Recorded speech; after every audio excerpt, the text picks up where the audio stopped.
Hi, this is Mr. Shumway. This video clip explains how to calculate heat transfer and temperature changes, including phase changes.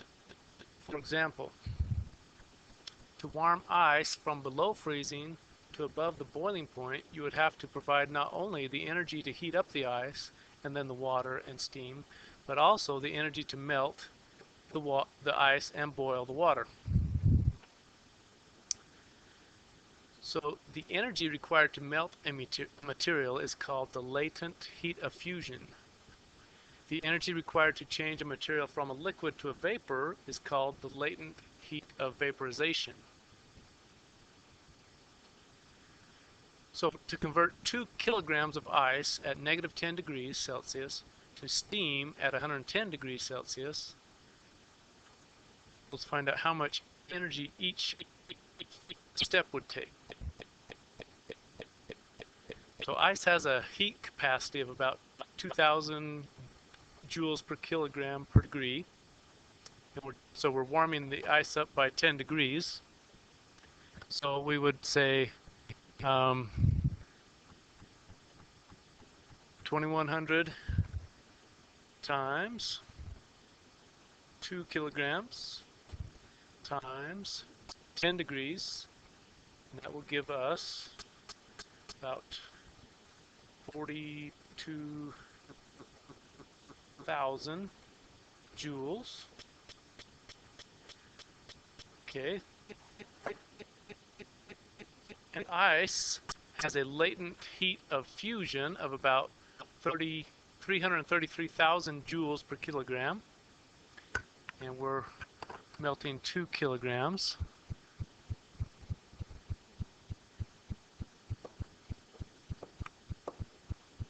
So we'll multiply by 2, and that gives us 666,000 joules.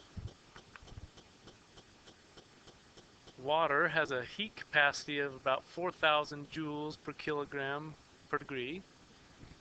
And to take it to the boiling point, that's 100 degrees. So 2 kilograms, 100 degrees. That gives us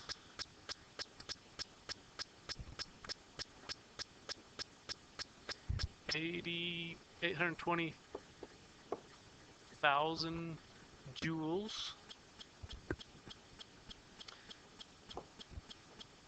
Okay, to warm the water from just after it has melted until the point where it's just about ready to boil. And then to get it to all boil, all vaporize away, change from liquid to the entire 2 kilograms from liquid to a vapor, takes 2 million joules for every kilogram, and we have 2 kilograms. So multiply that by 2, and you have 4,600,000 joules. So now we just have to add those up. Wait, I guess we need to warm up the steam first. Steam has about half the heat capacity of water.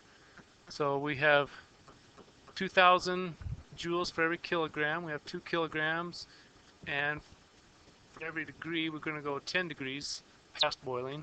So that'll be about 40,000 joules. Now you'll notice when we add those up, warming the ice takes about 42,000 joules. Melting the ice takes about 666,000 joules. Warming the water takes about 840,000 joules. Vaporizing the water takes about 4,600,000 joules. And heating the steam takes about 40,000 joules. Well, you can see that the biggest piece is boiling the water. So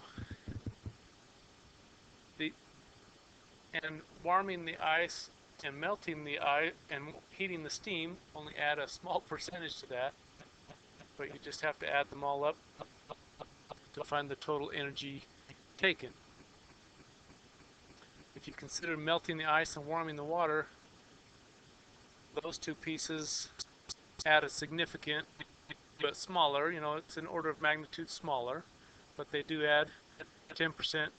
Each of them add about 10%.